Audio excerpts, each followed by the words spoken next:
All right. Hello, everyone. Thank you so much for joining us for our family webinar series. Tonight's topic is finances, and we have quite a few folks joining us from a couple of different offices. We have both the Office of Financial Aid, which you will hear from this evening, and Student Business Services.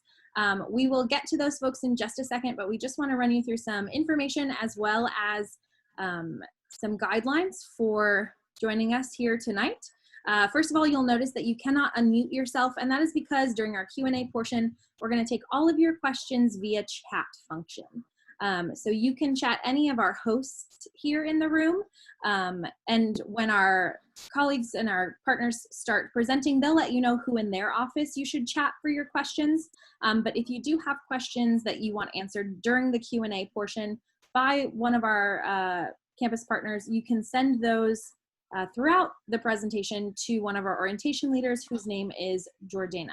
So you'll see them on your chat options of who to chat, and you can chat Jordana those questions for the Q&A. You'll also see that one of our orientation leader moderators, Bruce, put some information about community standards in our chat for everyone to see. Bruce will also be providing some helpful links and information for you in the chat as our presenters are kind of sharing information. So you can look to him for some help with that, but please do follow those community standards. If for some reason you're unable to, we will have to remove you from the Zoom room, and at that time, you will no longer have access to return to the webinar series in later weeks.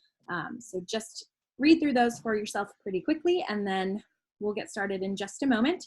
My name is Cassandra. I'm a graduate intern here in New Student and Family Programs. We have a couple of our staff members here just kind of hanging out to make sure things go well. But we just want to start by saying congratulations, and we're so glad that you are here. We're so glad that your student has chosen Florida State University to continue their education, and we hope that you find tonight's session helpful and that you return for some of our other webinar series sessions in the coming Mondays.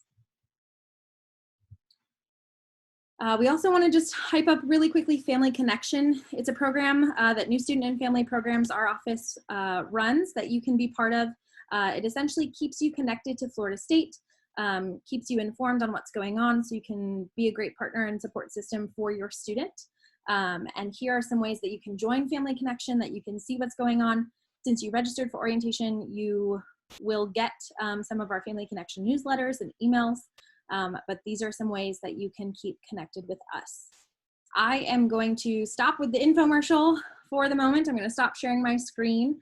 At the end, we will provide some information on how to contact our campus partners if you do have some additional questions and some follow-up questions. But for now, we're going to get started. So we have Rayana Parrish from the Office of Financial Aid, who's going to kick us off. All right. Thank you very much, Cassandra. Let's go ahead and get started. My name again is Rayana Parrish. I am Program Manager of Outreach in the Office of Financial Aid. And we've got a lot of information in a short span of time we're going to share with you. And with that, we'll jump right in. All right. Can you all see my screen? Outstanding. All right, and this presentation will be available for you at the end of this web series. If you have questions, you can direct those to Karen Howard. She's going to take care of the chat session for us while I'm providing the presentation. So one of the first things I want to remind you about is, of course, your Fafsa, as it is the only way in which you're going to be able to be considered for any federal, state, and institutional grant dollars and work study, student loans, anything of that nature. You have to do a Fafsa, and you should already have that on file.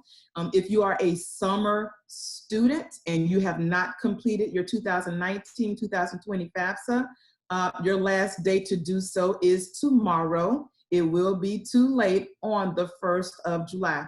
So if you're still interested in receiving financial aid for the summer, go ahead and do the 19-20 Fafsa, or else it's going to be too late. You can remember that your Fafsa becomes available every October 1st. Believe it or not, we're already thinking about that because October is literally around the corner, and it's going to cover your financial aid for the 2021-2022 aid year. So we're thinking about it well in advance. I want you to start gearing up, thinking about next fall as well. Now, once you do your FAFSA application, you need to be aware that we're asking information regarding your demographics. What is the marital status as of the day of the FAFSA? Who's in the household as the day of the FAFSA? Those type of questions. We do ask financial questions, but when we do the financial questions on the FAFSA, we're using prior year tax information. That is not a typo. It simply means you're using 2-year-old tax information. So keep that in mind whenever you get ready to do your new FAFSA application. Make sure you're as accurate as possible because it will impact the type of award that you're receiving. And of course, you certainly want to do it on the 1st of October. That's going to be very key into getting you the financial aid package that you want.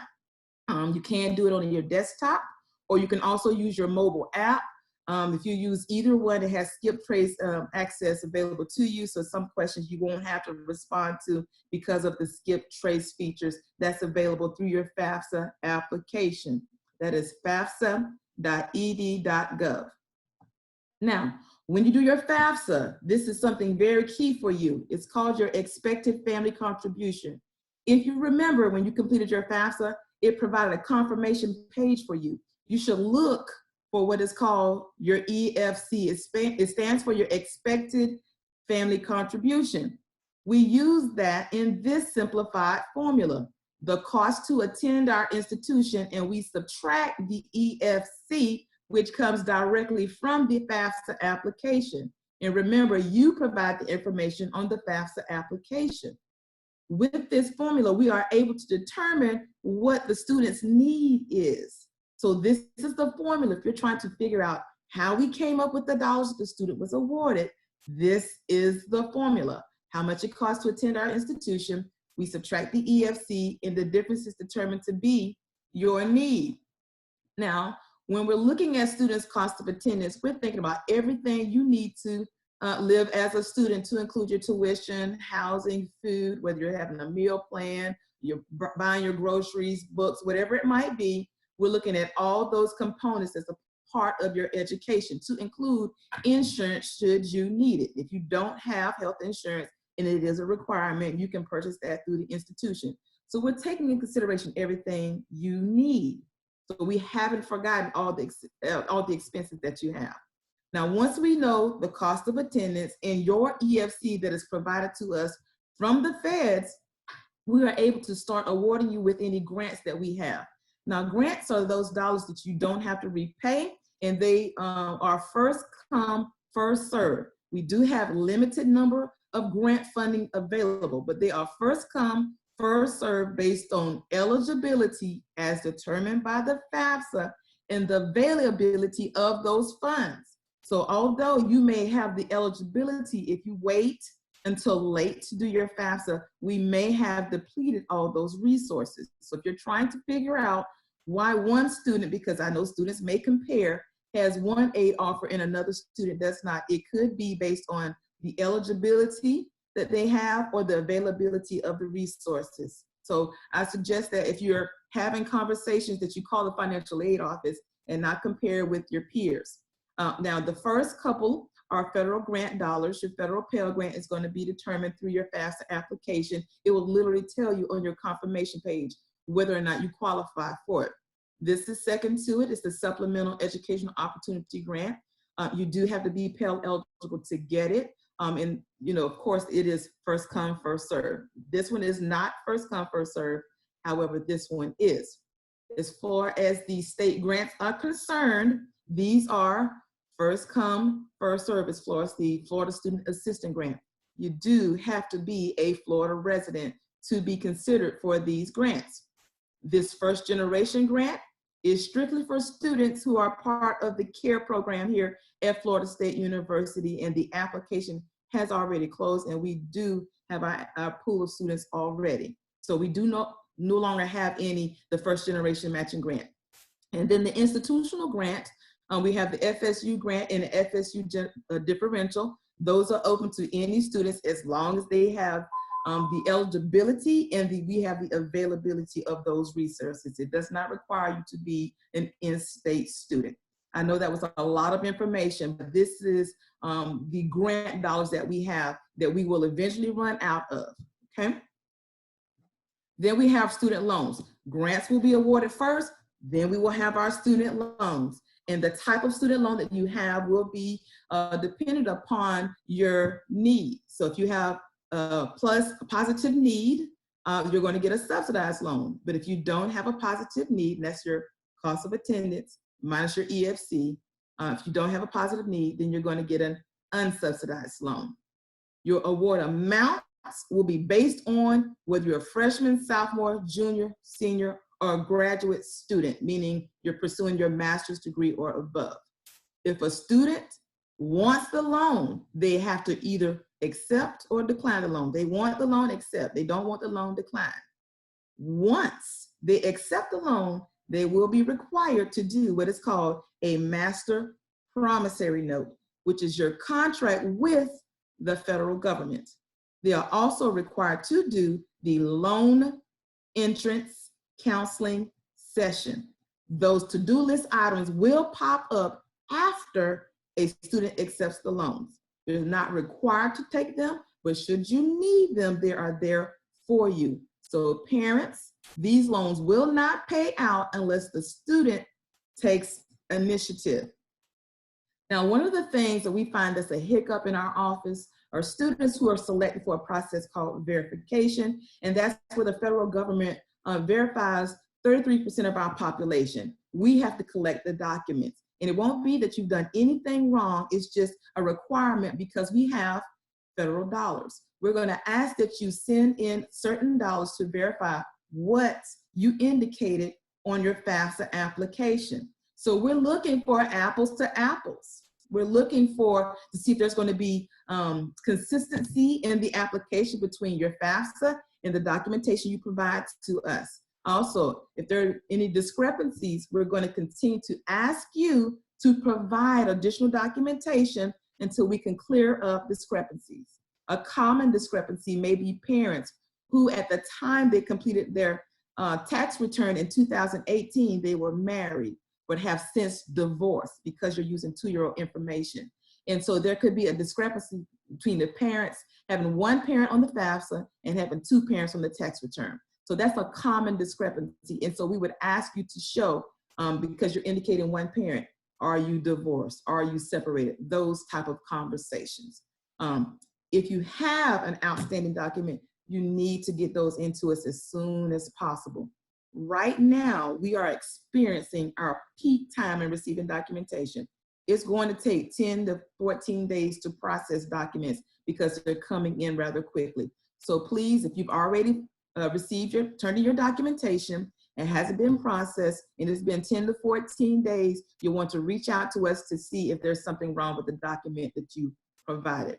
Otherwise, it's just not going to clear and it's been past those days and we're still waiting. There may be an issue with the document, which means you need to check your email because we've probably already communicated that to you. Your Bright Futures. Congratulations for those of you who received your Bright Future Scholarship. Some of you still may be trying to get that scholarship because you still have time to test for the program. I highly encourage you to do so. When you receive your Bright Future Scholarship, you refer to it often as 100% or 75%.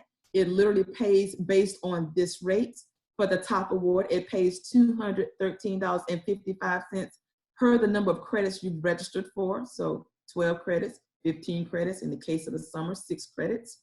Or for the medallion, it will pay $160.16 per credit. So however many credits you're registered for, multiply this number by that. We have estimates on there now because we have no idea what you're actually going to register for. So keep the dollar value in mind. It's not 100% and it's not 75%. It is these rates as determined by the Florida Department of Education.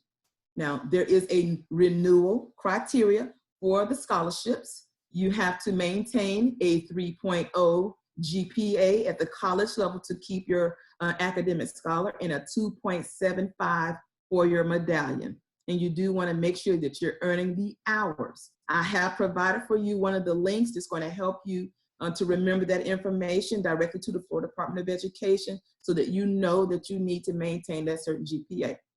Also, if you drop classes that Bright Futures has paid, you will be responsible for paying back that part of Bright Futures for the class that was paid by the program. That is a requirement in the event you drop a class. And for those who are looking for Bright Futures in the summer, it will pay in the summer. But again, we need to make sure that you are eligible for the program, and that's determined through the Florida Department of Education and not through the Office of Financial Aid. Here's some common questions we get about Bright Futures. Because students don't see it, you have to confirm your eligibility. Go back into your Bright Futures application, go to FloridaStudentFinancialAid.org. You'll log in, you scroll to the very bottom of the page, you'll see Correspondence History, and it will detail the letter that they would have mailed out to you, because they literally don't mail it out to you, but there is a PDF available for you. You want to confirm that you actually completed the application. You want to make sure that you've used your correct Social Security number, because our system is trying to match the Social Security number that's on your Bright Futures application.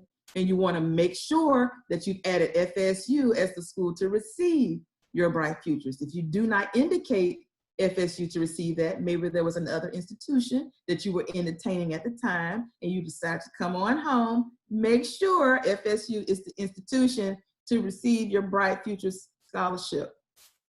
And then once you've got all your financial aid, we ask that you complete a budget, because all financial aid is based on the budget. In order to get full use of your funds, you need to live on a budget. So we have a budget worksheet available on our website, as well as Student Business Services, where you can plug in the numbers of your awards, whether you have a job, you have income coming in. You can plug in those dollar values, and then make sure you list out all your expenses so that you can get a good synopsis or summary what your financial snapshot looks like. Remember, if you do not budget, then you're planning to fail financially. So please live on a budget, adjusted as necessary. This is what the budget worksheet looks like. This is on our website. You're going to put in the amount of your awards for fall and spring, and then you're going to put in your estimated expenses, and you can see all your expenses listed here based on a best guess. Your actual expenses, you plug them in. Bottom line here will tell you whether or not you're short funding and you need to seek additional resources, or whether or not you should expect a refund, which many of our students did on last week, receive a refund for their summer. Okay, and so this is a very helpful budget worksheet for parents as well, if you're trying to figure out what you're going to come out of pocket for because of the amount of financial aid that a student received. Now, if you want to contact us, since most of us are already working remotely, we may eventually phase in, but for right now, the best way to reach us is going to be email. Many of the questions that you may have will be on our financial aid page, so you can go to financialaid.fsu.edu, and you can see our new Enroll tab. It'll address a lot of questions. You can also go to our resource tab, where it shows a lot of information about including presentations. It shows a lot of information about, let's say, what is the verification process and why and what type of forms. We also have on our website the forms tab. If you have been selected for verification, you can get those forms on that page. We also have a tab for summer financial aid if you want to know frequently asked questions. We have a lot of the information on our website. Just peruse it. You'll get a lot of information. Then if you have questions, you can contact us. You can call us, but you're going to have to leave a voicemail clearly with the student's identifier and the email address for which you would like to receive a response. And then we'll respond to you within 24 to 48 hours, one of the financial aid representatives. You can also follow our social media platforms. We do have Facebook and Twitter. I forgot to put the Twitter out there, but it's the same, Financial Aid FSU. And we'd be glad to share a host of information with you. I know that was a lot of information. I'm sorry if it was fast, trying to stay within that limit. But if you have questions, make sure you send those questions to Karen if she's responding to chats, or if you want to do it in the QA session, send it to the orientation leader, and we'll be glad to address those questions. So that's financial aid in a nutshell. Awesome. Thank you so much, Rihanna, and thank you to the Office of Financial Aid for joining us tonight. I know y'all have a lot of questions because I think a lot of us are getting those in the chat. So you can certainly feel free to keep sending those questions about financial aid to Karen Howard in the chat. So again, you're going to want to send those directly to Karen Howard if they are questions about financial aid. Next up, we're going to have Derrick Flower from Student Business Services share a little bit more information. Take it away, Derrick. Hey everybody, good evening. Thanks for joining us. Really appreciate your time. So my name is Derrick Flower from Student Business Services. I'm Assistant Director of Operations. And fun fact, my favorite ice cream is Rocky Road, in case it comes in handy down the road. I'm in the scene behind me. The room I'm totally in right now is Ruby Diamond Auditorium, which is in Westcott. It's a super cool auditorium, and eventually when the university reopens for everything, hopefully you'll catch a concert, maybe something cool like an opera or something in this building. Pretty neat. If it's held in Ruby Diamond, it's a pretty big event and a really cool event. So that's why we're here. Welcome to Ruby Diamond. I am joined remotely by Gilman Page and Angelise Card, a couple experts in our office. Who've worked in our office at least as long as I have. So if you have any specific questions as we go along that you want answered that might relate to Student Business Services, I'll talk about who we are in a moment. But if anything I talk about triggers some questions, then feel free to private message them and we can get going, because I know with the 422 participants we have in the room right now, we probably won't get to everybody's questions, so you can get a head start. Okay, I'm going to hide myself and share my screen,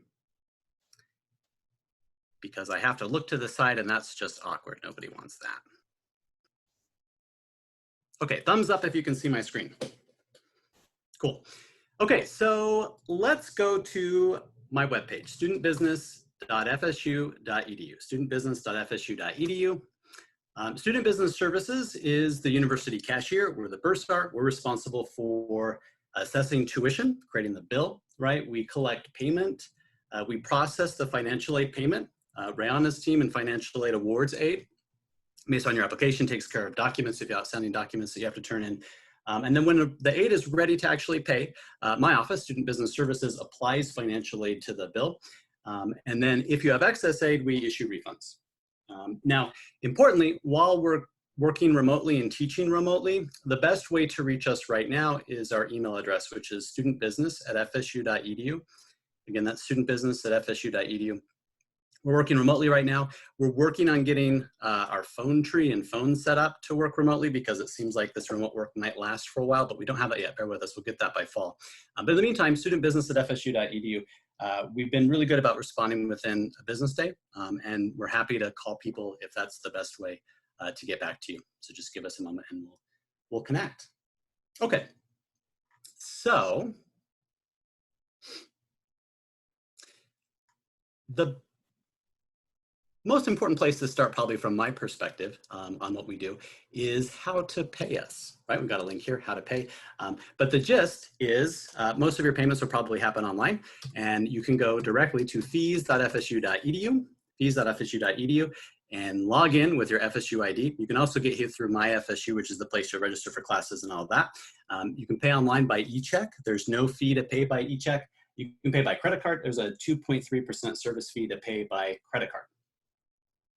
Okay, back to Student Business Services, studentbusiness.fsu.edu. I want to draw your attention to this tab right here, New Students, because this will walk through everything that I would talk about today and more if you were going to spend more time with me. So I recommend everybody check this out. Again, studentbusiness.fsu.edu, and then New Student page. First off is a video where we walk through a lot of the same things we're talking about now, but in a little more detail, showing more screenshots and that kind of thing of what really matters. So check out the videos pretty quick. You get to spend more time with me if you do. That's fantastic fun. And then if you don't pay attention to anything else that I'm going to talk about today, I want you to pay attention to this. In fact, so much so that I'm going to grab a little tool, this thing, and this thing. If you do nothing else today, I want you to set up Delegate Access and enroll in direct deposit. Okay, so Delegate Access will make these things go away.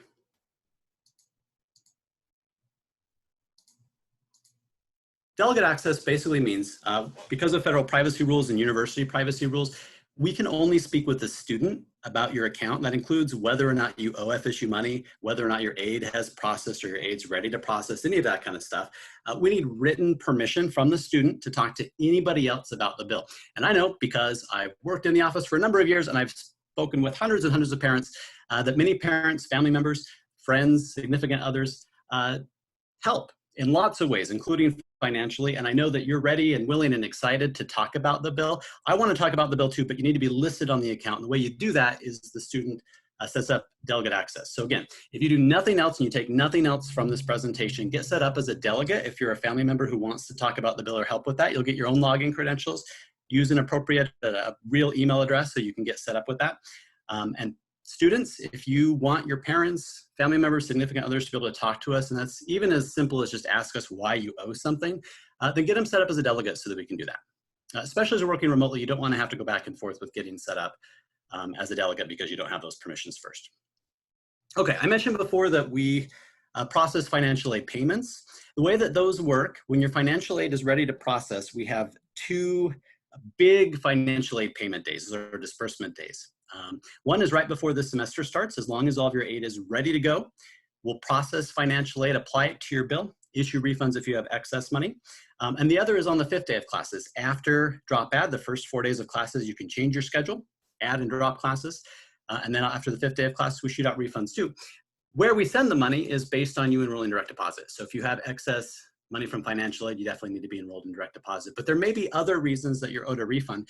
You may not have financial aid at all, but let's say you pay for a parking ticket and then you successfully appeal it. We owe you 30 bucks, we need to know where to send it. You add and drop classes that you already paid for out of pocket. If you change your class schedule during drop add, you drop a class, then you're refunded for the class, but you might have a credit that we need to know where to send. So be sure you're enrolled in direct deposit so that we don't have to hold up your refund, we can get out to you quickly.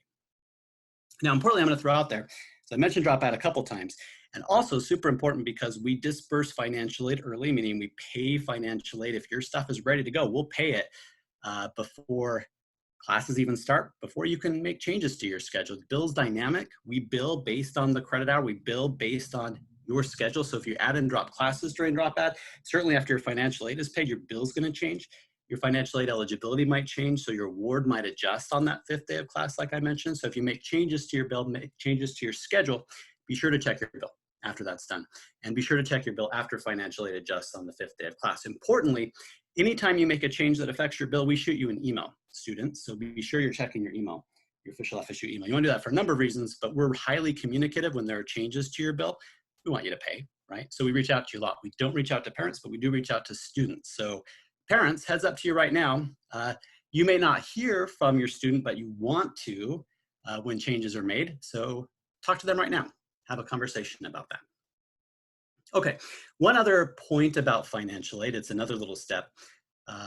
There are federal rules about how federal aid works. Federal aid is student loans, Pell Grants, that kind of thing.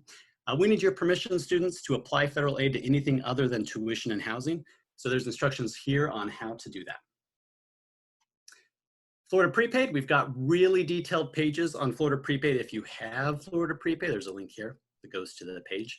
If you have Florida Prepaid, check it out because this will show what Florida Prepaid pays based on your plan feature, exact dollar amounts based on our current tuition rates.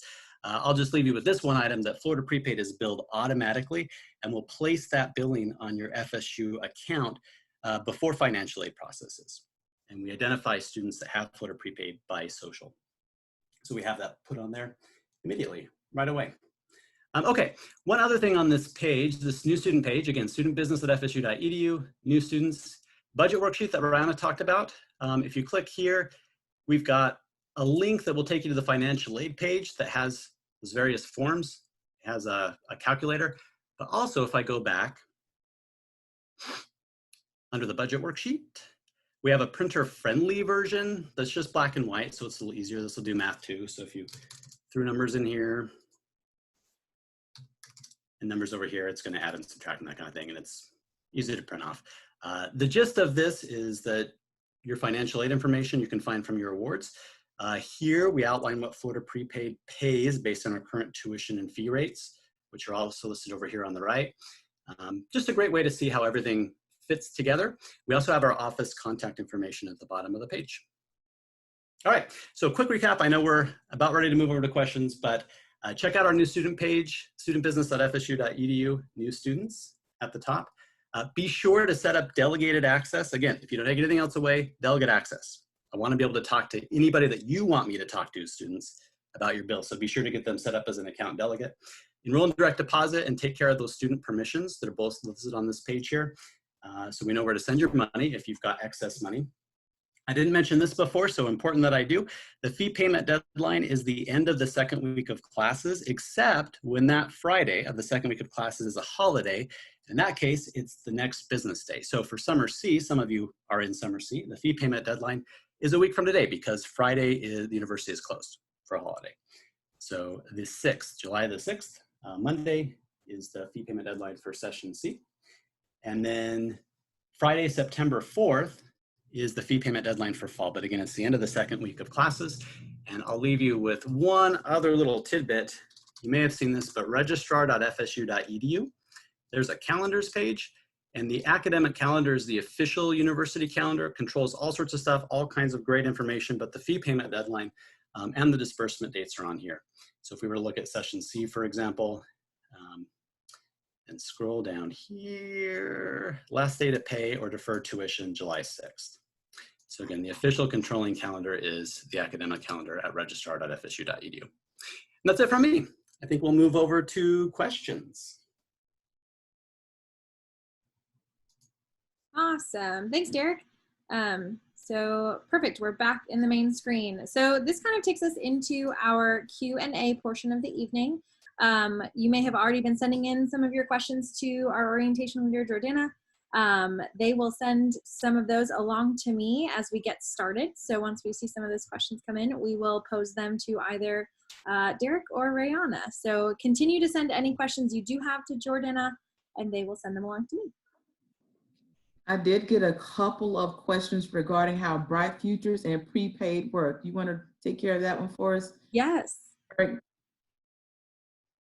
Yes, happy to. I also really enjoy coffee. This is decaf, so this is just my natural high strong energy level. Yeah, so Florida Prepaid and Bright Futures. A lot of times the reason people are asking about how they work together is because they pay the same thing, right? So kind of one of the implied questions there is, if I have Florida Prepaid and Bright Futures, do I get both? Am I somehow missing out? And the answer to that is that yes, you get both, right? You get the full value of both. And the way that they work logistically, and the other question, I guess, is which one pays first? The way they work logistically is Florida Prepaid, we identify that you have that early based on social, based on your class registration. We'll apply a Florida Prepaid billing to your FSU bill that sets the portion that Florida Prepaid is going to pay aside. So it looks like it's paid already.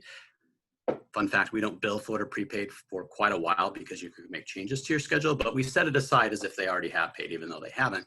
And then when financial aid is ready to process, like Bright Futures, that will pay out and just pick up the difference, what's left after Florida Prepaid. And in that way, if you have Florida Prepaid and Bright Futures, odds are pretty good unless you owe something else on the bill, you're gonna get a refund. So we have that available to refund right away as soon as financial aid processes or pay other charges on the account. Awesome. Thank you, Derrick. I think these next couple of questions are going to go to you as well, Derrick. Can you let our family members know what are some tuition payment plan options? Not necessarily like financial aid or other scholarships or things, but what are just some of the payment options? Yeah, so officially the university offers one payment plan, which is the installment plan, only in the fall and spring, not summer, because sessions are really short. That basically allows you to pay half of your tuition by the fee payment deadline, the end of that second week of classes. The remainder plus a $10 fee to do the payment plan is due about a month later. The dates are on the academic calendar and our website. You just have to fill out a form on our website to get set up in the payment plan. We invite students. We're really communicative, like I mentioned before. So at the beginning of every term, when you're enrolled in classes, students, we send you an email that walks through the financial bits of the term, and we'll mention the payment plan and provide a link where you can enroll in the payment plan. Beyond that, if you're facing some sort of hardship, extraordinary circumstances, a special, I know right now, some people might be out of work or facing some temporary issues. Reach out to us individually, definitely before the fee payment deadline, and we can work something out. Awesome, thank you. I apologize, Rayana. This one's for Derrick as well. That's fine. Can you explain this? It's two questions I'm going to kind of put into one. Can you explain how to send 529 plan funds to FSU directly? And can you also explain how to report outside scholarships to FSU directly? Good. I'll defer to Rayana for the outside scholarship bit, but for the 529 plans, yeah, so Florida Prepaid is the only one we bill automatically, and that's not really 529. If you have the 529 with Florida Prepaid, you have to do it the same way any other 529 plan would work. And it's really that you print off an invoice or save an invoice, copy your invoice, get it over to your plan provider, and they remit payment to us. To us, it looks like any other payment when it comes through. It'll be payable to FSU. Importantly, be sure that it includes the student's name and their student number. Their student number is really, in our system, it's called an EMPL ID. It's a 9-digit number that starts with a 2. Don't put socials on it, anything like that. Request those early. The invoice is really easy to pull up through your bill, which is through myFSU, my.fsu.edu.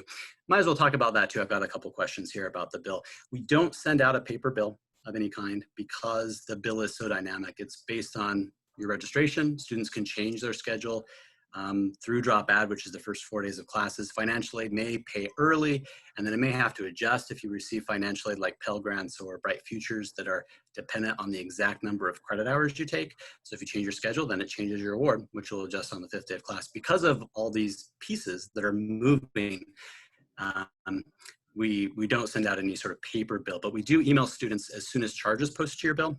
We email students several reminders about the tuition deadline and specifically invoices with the due date and the amount that's due by email. So be sure to be checking your email, and you can view your bill. It's all live, your financial aid information and your FSU bill.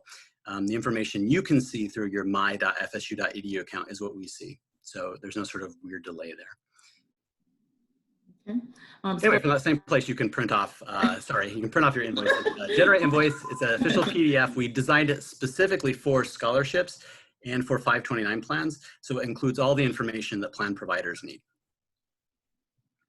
Your turn. Okay. All right, as far as private scholarships, your scholarship checks are actually going to be sent to Student Business Services. They do have that mailing address available for you on their website, and he'll Derrick will share that with you. But you do need to make sure you report it to the Office of Financial Aid, because we can't give you, if you're receiving federal or state dollars, we can't give you above the actual cost of attendance. So you need to report to us the amount of scholarships that the student is receiving so that we can make adjustments to their financial aid package. Because what happens is it eats up or takes care of a portion of the need that has been identified through the FAFSA application. So you have to tell us through the student portal how much the scholarship is. You're self-reporting. I mean, once you do that, then we'll make adjustments.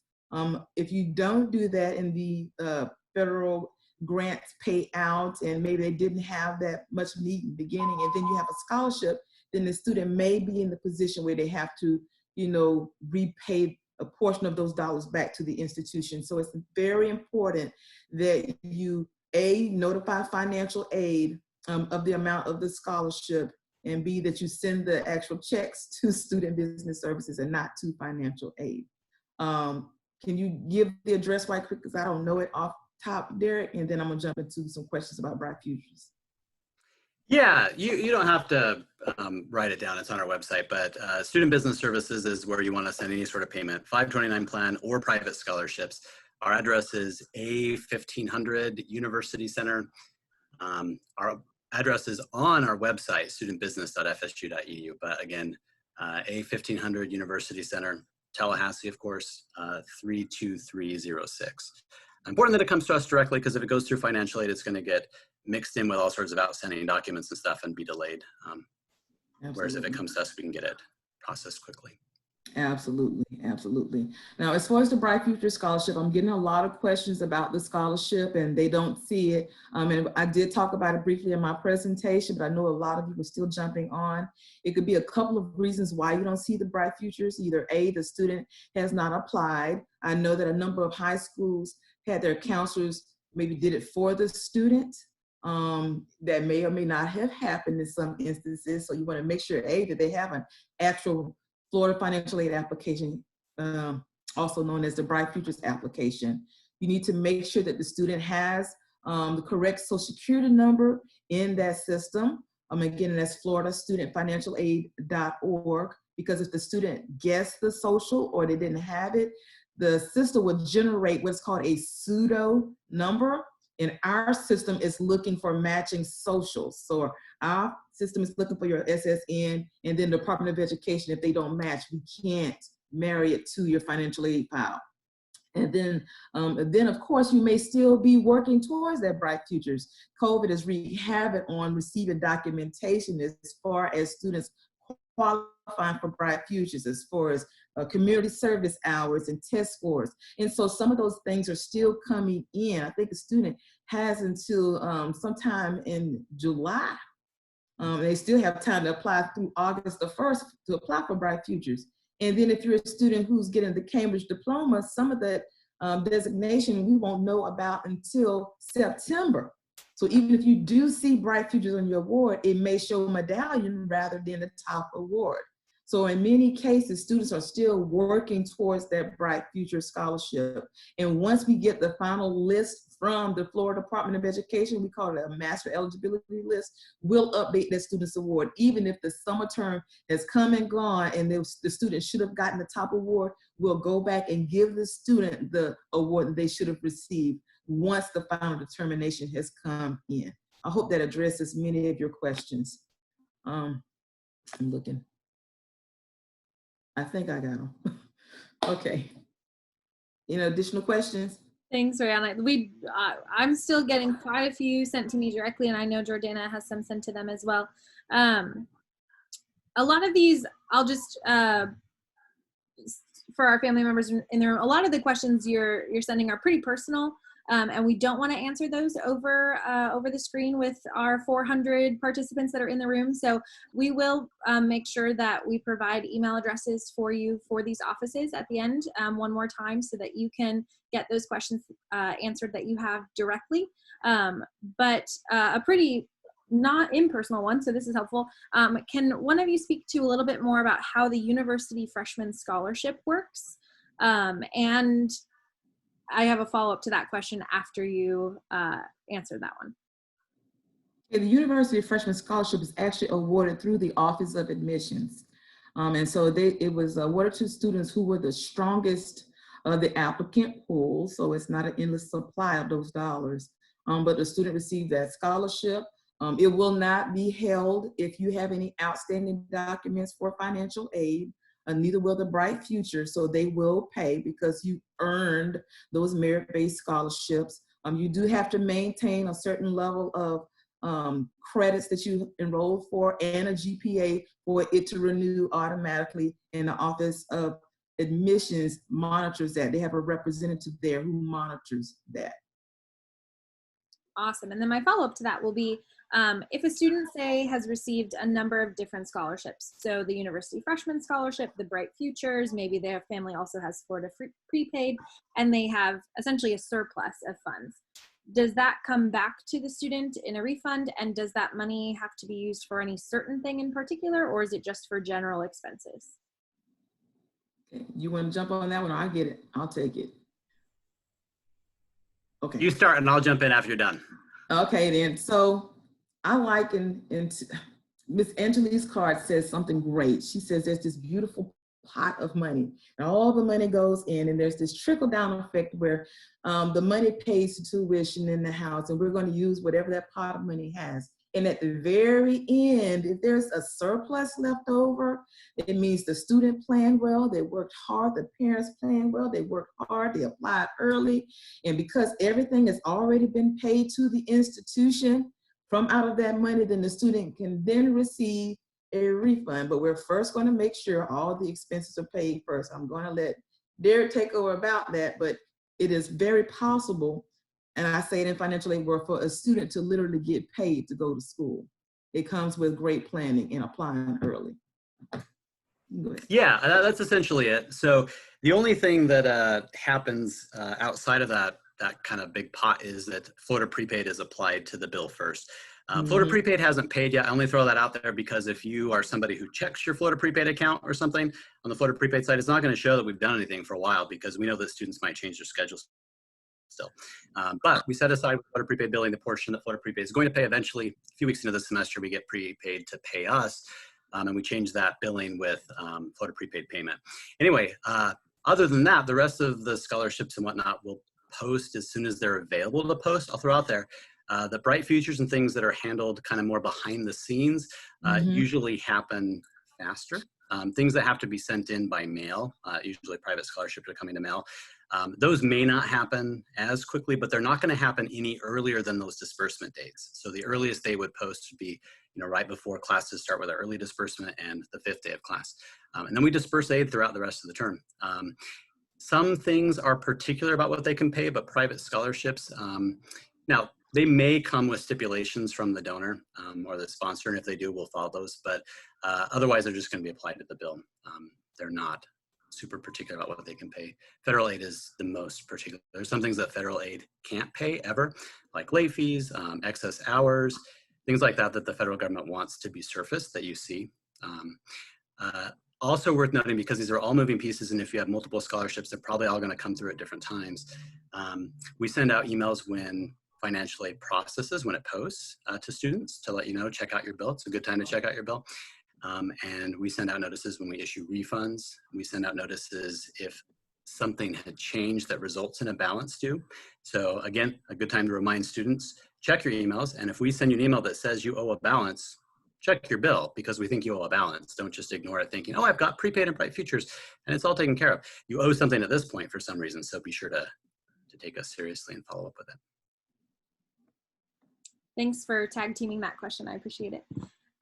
Next question, we're getting kind of a lot of iterations of, is it too late to apply for grants or to submit the Fafsa and apply for loans, whether those loans are federal or private?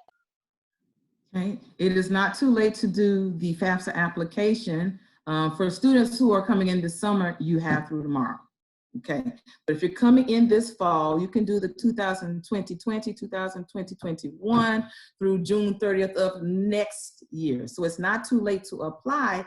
However, again, grants are awarded first come, first serve, and they are awarded based on eligibility and availability of funds. We have about 42,000 students on this campus, and we're all vying for the same pot of funds. So this is why October 1st is so important, is because that is the date that we have the largest pool of funding. You're coming in this fall.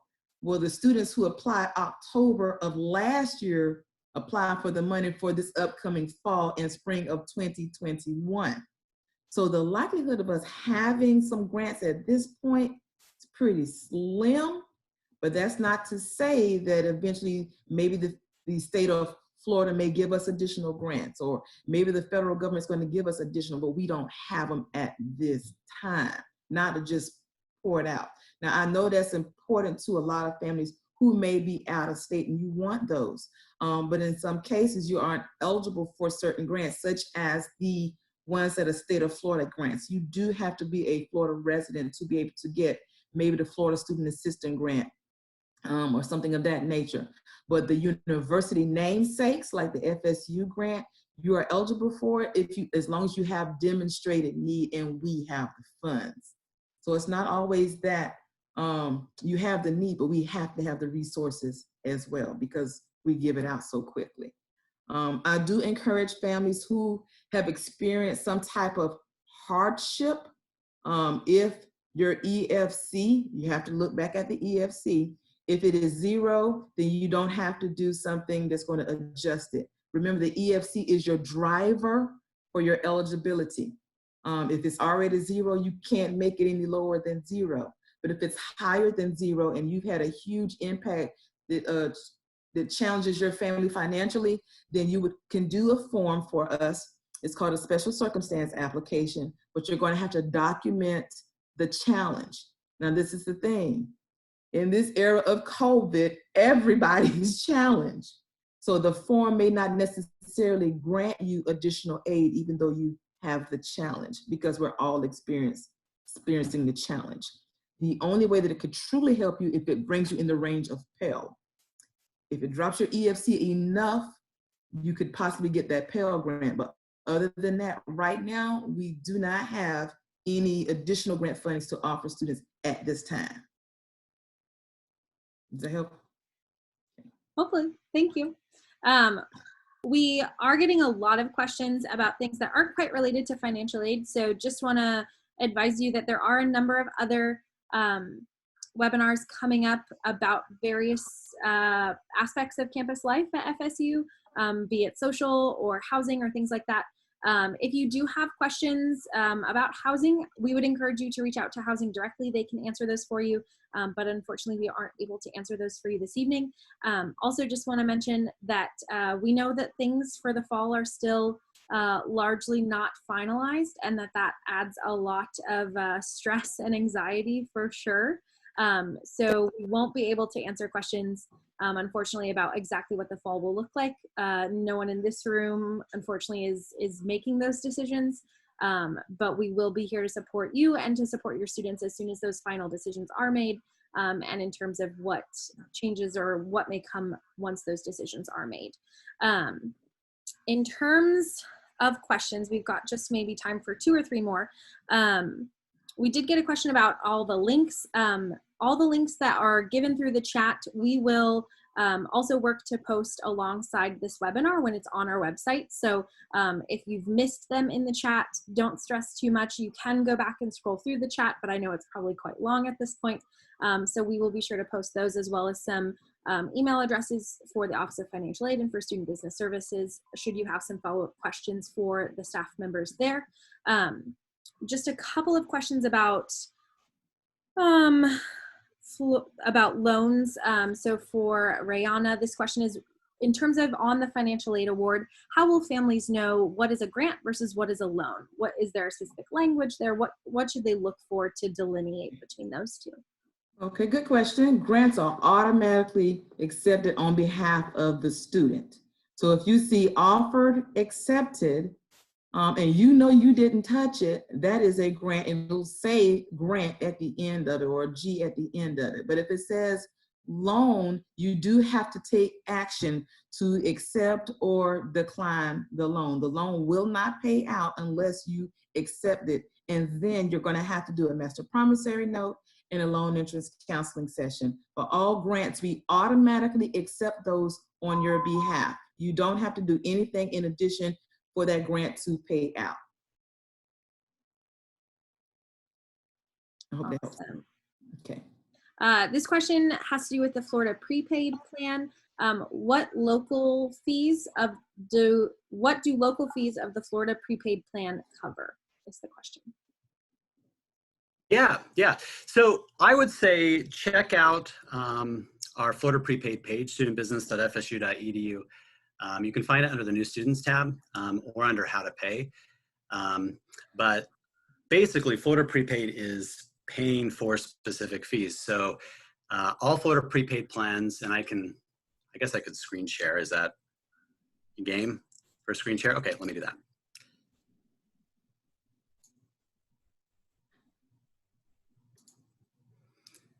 All right, so since I've been plugging the New Student page, we'll just go to that one.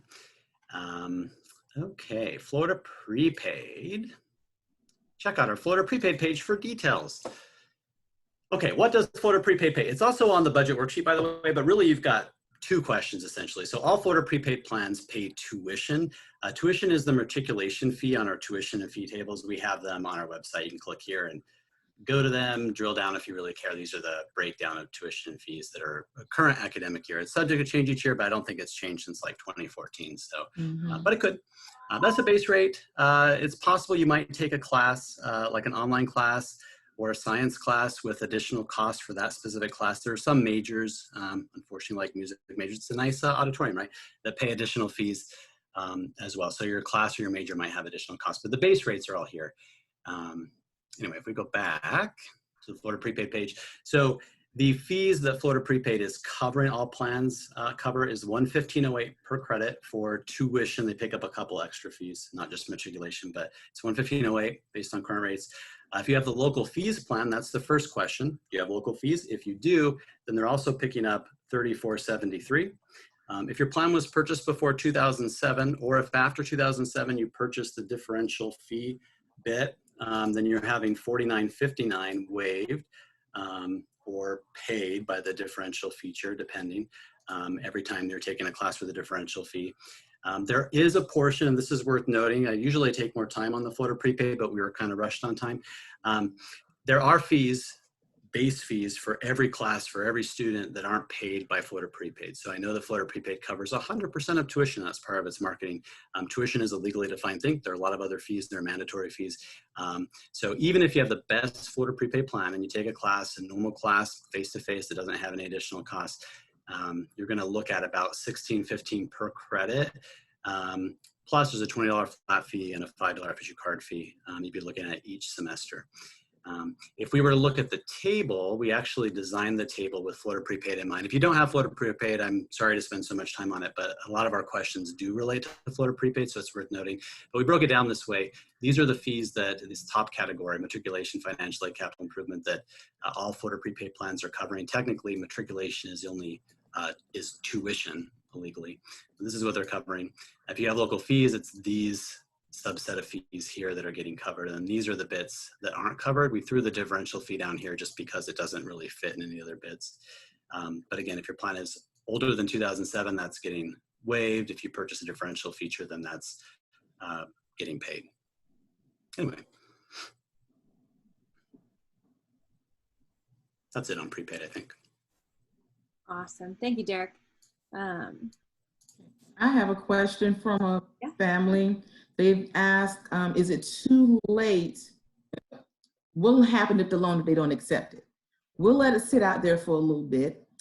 Typically around September, we'll start cleaning files. If we don't see that a student has accepted those student loans, we'll remove it. But if you find that you still need those loans, you can request for the loan back. It's called a loan reinstatement, and we can do that for you. If you still need to do the master promissory note and the loan entrance counseling session. Now, let's say we've worked all the way through the fall term and we did not use that loan.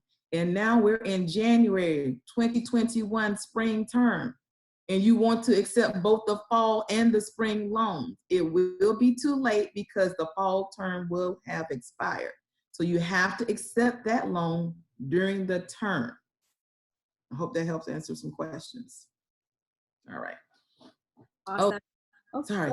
Go ahead. One of these things, I'm so sorry. Minimum enrollment requirements. Students, in order to qualify for any type of financial aid, you have to have a minimum of 6 credits. That is a federal requirement. You have to have 6 credits, even if it's a federal student loan. Certain programs will prorate according to your enrollment. For example, your federal Pell Grant, it will prorate, meaning your award may show you eligible for X amount of dollars, but that's based on you taking 12 credits. If you take less than 12 credits, your Pell Grant will reduce. Your Florida Student Assistant Grant will reduce. So there are aid programs that are impacted by your enrollment, and you can see that also on our financial aid page where it shows enrollment requirements. Awesome. Thank you. And please, those of you who are still with us, join me in thanking Rihanna and Derrick and their colleagues who have been answering the chat all night long. I know we've all gotten a ton of questions. Thank you. We have just a couple more bits of information we want to share with you before you head out of this meeting, largely because we know that you are at home with your students and you may be able to encourage them to attend some of the events that we have coming up. So I want to just direct your attention to a few things. So I'm going to share my screen and start first by sharing the list of our upcoming webinar series. So we do have a webinar every Monday from now until the first day of the fall semester, which is Monday, August 24th. So do please consider joining us for the rest of them as they pertain to you. It looks like we are missing one. On August 17th, we will have an Ask the OLs webinar. That is your chance to literally ask our current students, our orientation leaders, any and all questions you may have for them. We will have one both for English speakers and for Spanish speakers. So there will be 2 different links for August 17th evening, but the rest of our webinars you will see here. I'm gonna kind of click through. This presentation will also be available for you online after tonight's webinar sometime tomorrow. But when you're around your students as they're going through their orientation session this summer, or if they've already begun classes as part of Summer C, they are still welcome to join us for our Ignite Your NOL Experience sessions. Those happen Monday through Thursday every week of the summer orientation session from 5:30 to 6:30 each night. And it's your chance for your student to find a space where they feel comfortable if they identify with any of these groups, or if they have interest in something like marching chiefs or getting connected and getting involved on campus, to learn from current students. Some are orientation leaders, some are student leaders in these areas, and in some cases, like international programs and global engagement, they'll learn from our staff members as well if they have interests in things like studying abroad. So please encourage your students to go to those. They don't have to attend those just in the week of their orientation session. They can continue to attend them throughout the summer. We also have something we call First Year Fridays. You will see us promoting it on New Student and Family Programs social media handles, which we've linked here, but it's essentially a full day of programming every Friday throughout the summer for our new NOLs. Again, not just for when your student is in the week of their orientation session, but available to students every Friday throughout the summer. And finally, Virtual FSU, which is a link here that you'll be able to click when you can access this PowerPoint of all of the things that we are doing virtually to keep students and new students connected over the summer. There's evening programming happening quite a few nights a week that you can and should, and we hope that you will encourage your student to attend. So with that, we just want to say thank you one more time. I believe in the chat we've got some email addresses, or if not, Bruce, can you maybe send some of the general email addresses for follow-up questions in the chat, or Rayon and Derrick, if you want to pop those in there as well, that would be super helpful. We will be on for just a few moments. We won't be able to take personal questions, unfortunately, at the end of the Zoom, but you should send emails for follow-up questions, or maybe questions that we weren't able to get to tonight, because I know we were all getting flooded. But thank you so much for coming, and we do hope to see you next Monday.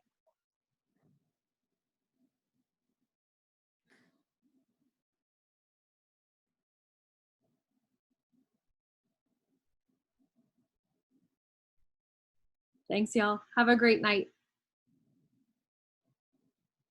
Bye.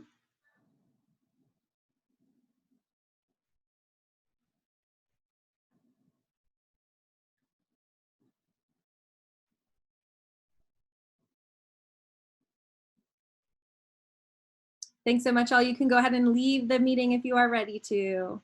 Any follow-up questions can be sent to those email addresses in the chat. If you have orientation questions, you can also send those along to nsfp@fsu.edu or orientation@fsu.edu. Thanks so much for joining us.